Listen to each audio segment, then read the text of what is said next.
Oh, hi, how are you? I haven't seen you in so long. Oops, excuse me. I got a text message.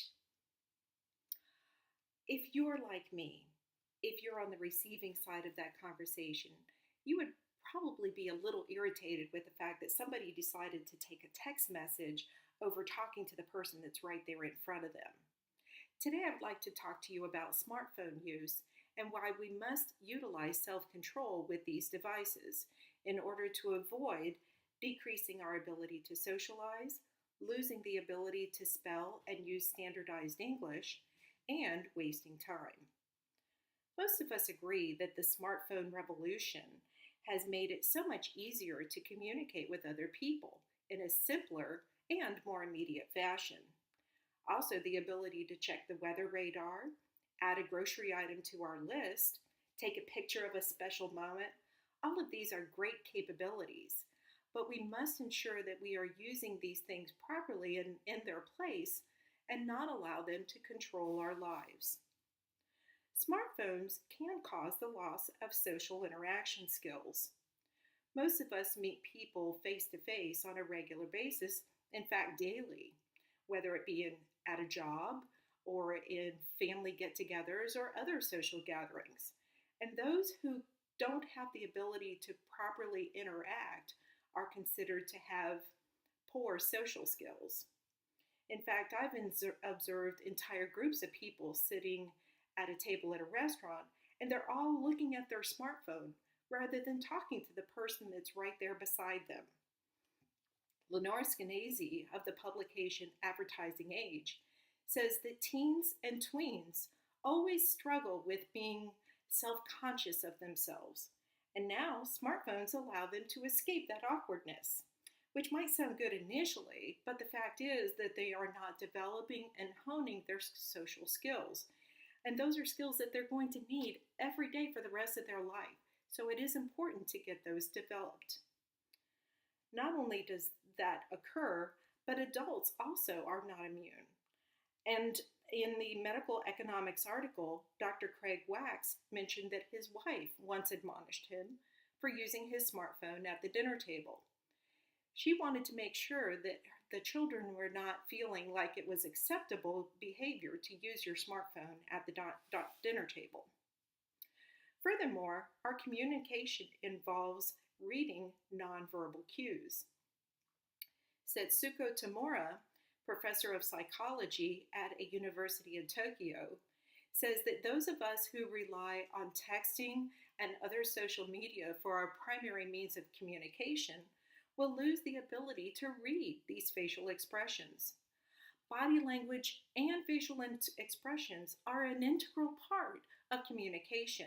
If you don't have the ability to read these different nonverbal cues, you can run the risk of not being able to communicate effectively. And In-Su Nam of the Wall Street Journal has noted that in Taiwan they have coined the term heads down tribe. This refers to people that are always looking down, paying attention to their smartphone instead of what's going on around them. Consider the case of the woman who was looking down at her smartphone and wound up falling into a fountain at a mall.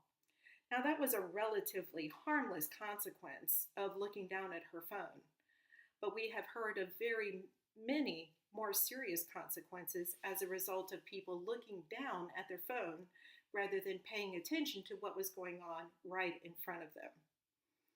Not only is there a decrease in the ability to socialize, but there can also be a loss of the ability to write properly. Teachers and parents are concerned that textease and text speak is replacing standardized English.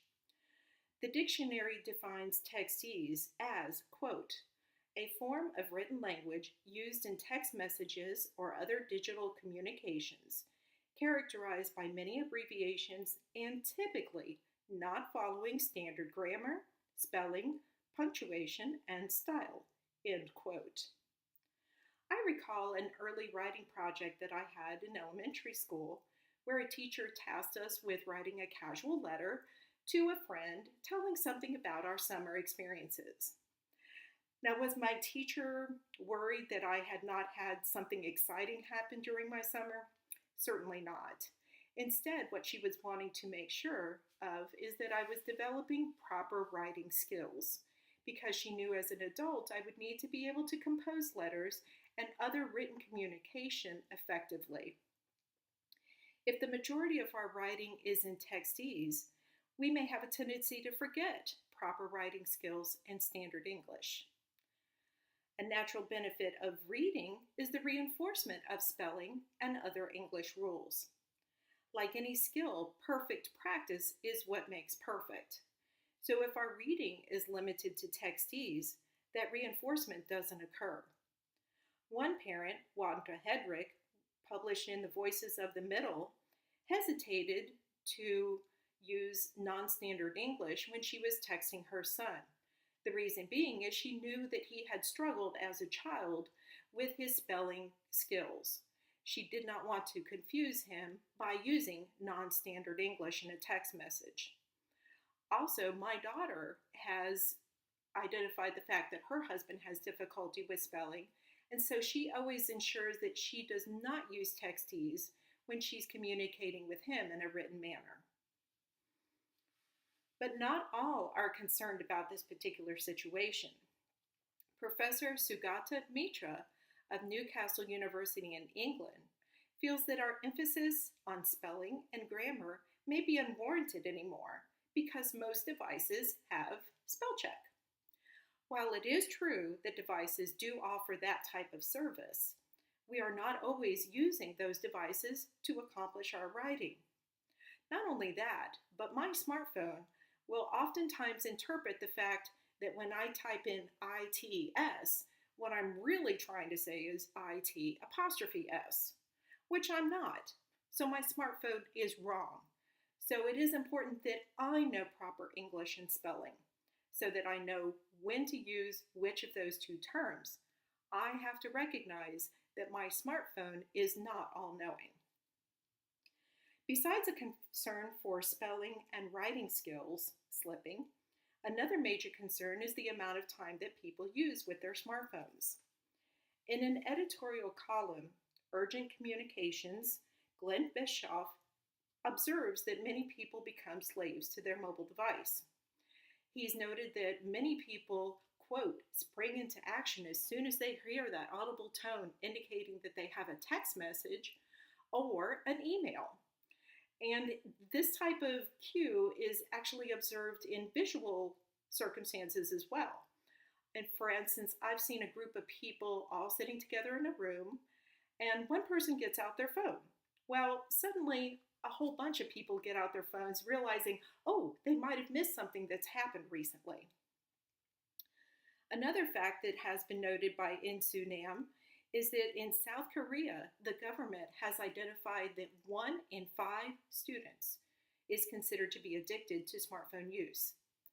This smartphone addiction is actually defined as using their smartphone for 7 hours or more per day and having feelings of anxiety and depression when they are separated from their device. Certainly, this is not a situation that we would want for our children or ourselves.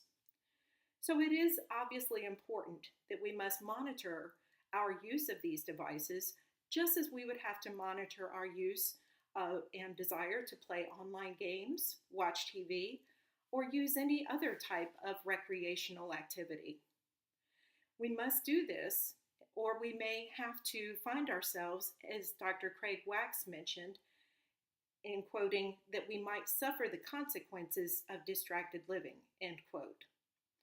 So we must be cautious about the amount of time that we allow our children and ourselves to spend on these devices. Does this mean that I'm an advocate for the abolishment of smartphones? Certainly not. But we must learn to use them in a judicious manner. We must exercise self-control. And we must teach this concept to our children as well, just as we have to teach them all different kinds of aspects for living. Now, smartphones are a great communication tool, but we must exercise self-control to make sure that we avoid losing our social interaction skills, the ability to spell and use standardized English, and also avoid wasting time.